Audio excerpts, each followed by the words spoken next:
వేదంలా ఘోషించే Godavari అమరధామంలా శోభిల్లే Rajamahendri. వేదంలా ఘోషించే Godavari అమరధామంలా శోభిల్లే Rajamahendri.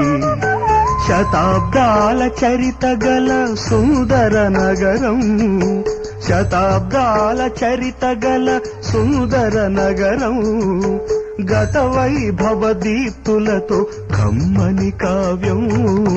వేదంలా ఘోషించే Godavari అమరధామంలా శోభిల్లే Rajamahendri.